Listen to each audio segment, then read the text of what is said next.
नमस्कार। नीतीश कुमार सिर्फ एक नेता नहीं बल्कि बिहार के परिवर्तन का जीता जागता प्रतीक है। एक ऐसा इंजीनियर जो बिजली बोर्ड की नौकरी छोड़कर राजनीतिक में आया और पूरे बिहार को नई रोशनी दी।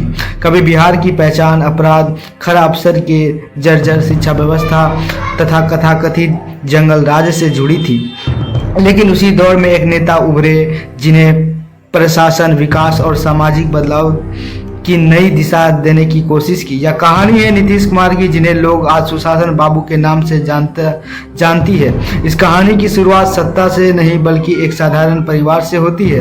1 मार्च 1951 को बिहार के पटना जिले के बख्तियारपुर में उनका जन्म हुआ। पिता कविराज राम लखन सिंह एक स्वतंत्रता सेनानी और आयुर्वेदिक वैद्य थे। माता परमेश्वरी देवी और बचपन में उन्हें प्यार से मुन्ना कहा जाता था। शिक्षा की शुरुआत गणेश हाई स्कूल बख्तियारपुर से हुई थी। उनके बाद उन्होंने पटना के बिहार कॉलेज ऑफ इंजीनियरिंग में दाखिला लिया और 1972 में इलेक्ट्रिक इंजीनियर की डिग्री हासिल की। पढ़ाई के बाद उन्होंने बिहार राज्य बिजली बोर्ड में भी नौकरी की, लेकिन वहां उनका मन नहीं लगा। इसी दौरान देश में जयप्रकाश नारायण के नेतृत्व में छात्र आंदोलन तेज हो रही थी, तो उसी समय 1970 के जेपी आंदोलन से उनके जीवन की दिशा बदल दी और वहीं उन्होंने राजनीति में कदम रखा। इसी दौरान वे कर्पूरी ठाकुर, जयप्रकाश नारायण और राम मनोहर लोहिया की समाजवादी विचारधारा से प्रभावित रहे। 1985 में उन्होंने हरनौत विधानसभा क्षेत्र से चुनाव जीता और पहली बार विधायक बने। इनके बाद उनकी पहचान लगातार मजबूत होती गई। 1887 में उन्होंने युवा लोकदल का अध्यक्ष बनाया गया। फिर 1989 में उन्होंने जनता दल का महासचिव चुना गया। इसी साल 1889 में वह पहली बार लोकसभा के सांसद बने। इसके बाद 1991, 1996 और 1998 भी लोकसभा के लिए चुने गए। केंद्र की राजनीति में रहते हुए उन्होंने कई महत्वपूर्ण जिम्मेदारियां निभाई। 1990 में पहली बार कृषि राज्य मंत्री का पद संभाला। इसके बाद अटल बिहारी वाजपेयी सरकार में उन्होंने कई अहम मंत्रालयों में काम करने का मौका मिला। रेल मंत्री के तौर पर काम किया, सड़क परिवहन और कृषि मंत्रालय की जिम्मेदारी को भी संभाला। 1994 में जॉर्ज फर्नांडिस के साथ मिलकर समाज पार्टी की स्थापना की। फिर 2003 में समता पार्टी का विलय जनता दल में हो गई।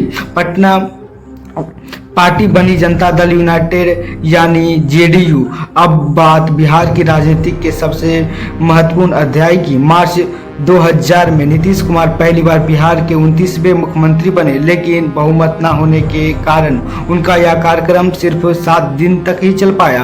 उन्हें इस्तीफा देना पड़ा।